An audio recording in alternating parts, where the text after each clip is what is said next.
Thank you, Senator Barrasso. Thanks so much, Mr. Chairman. Mr. Billingslea, you just heard the talk and discuss of Golden Dome. Could I get your assessment?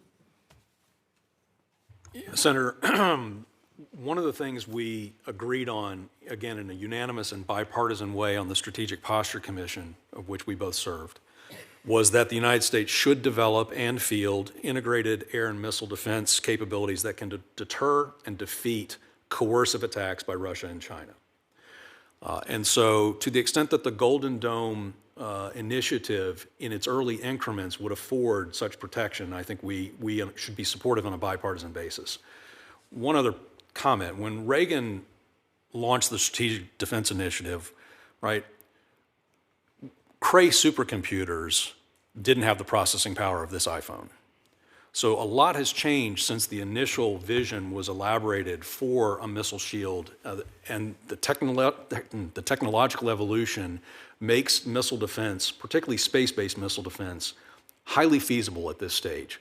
Expense is an issue, cost is an issue, but we absolutely at a minimum should agree on a bipartisan basis, as the Commission did, that we need to not be vulnerable to coercive threats by Russia or China in attacking the homeland.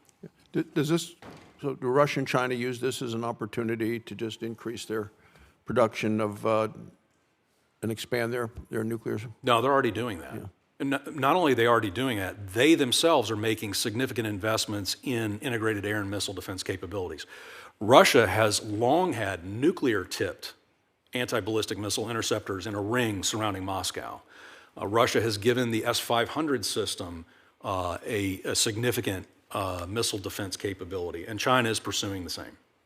And then comparing to what we just heard from your colleague there, the different kind of weapon systems that are being devised, what's your assessment there? I think we should be careful about feeding Vladimir Putin's ego with his bugaboo Strangelove, Skyfall, and Poseidon systems. Skyfall's already killed more Russians in its testing and development than it probably will ever harm Americans. That said, there's absolutely no reason why we should tolerate the development of these kinds of weapons. And in further discussions and dialogue with the Russians, and I worry a little bit about mimicry by the Chinese in these areas, we should make it clear in any future arms control negotiations that these kinds of capabilities need to be forsworn. Like I also mentioned earlier, any kind of missile-launched fractional orbital bombardment system of the sort that China actually tested a few years ago. These are not helpful. These are, like I said, Strangelovian type of capabilities. How significant is the collaboration that we see between Russia, China, North Korea, Iran, whether it's for nuclear, whether it's for strategic missiles, or even drone capabilities? What do you see happening there? The collaboration between the Russians and the Chinese is worrisome. In particular, I think the most significant thing that should concern us is that Russia is enabling China to obtain the fissile material necessary for its buildup. I think we should also be concerned about what Russia has been willing to furnish to the Iranians in exchange for the drones and the other systems that Iran has provided. And North Korea is a bit of a black box, in my view. Sanctions, working, not working, working together, they all get an opportunity to try to evade sanctions? Oh, they absolutely work to. I mean, before I was his nuclear envoy, I was President Trump's Assistant Secretary of the Treasury for sanctions. Mm-hmm. And what I would say is that sanctions do work. They can be incredibly effective, but they're not a substitute for strategy. And you also can't do sanctions piecemeal. You need to have a comprehensive approach to how you apply them, and you have to be unrelenting in enforcement. In terms of China's AI capabilities, and we see them making advances there, is our intelligence and our collections able to keep an eye on exactly what they're doing there?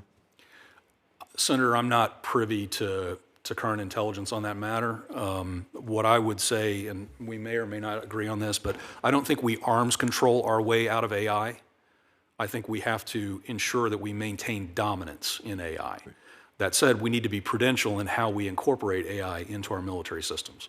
And we need adequate energy in the United States to and that leads you to small modular nuclear capability and a variety of other things. Okay. Your opinion, the effort of the NATO countries or the commitment of them to go to 5%, how significant is that? It's a big deal. It's a really big deal. But I would urge that the committee keep its eye on the 3.5 of the 5. The 3.5 number, that's the real hard spending on defense capabilities, but that is a big deal, and it's a big accomplishment. Thank you. Thank you, Mr. Chairman.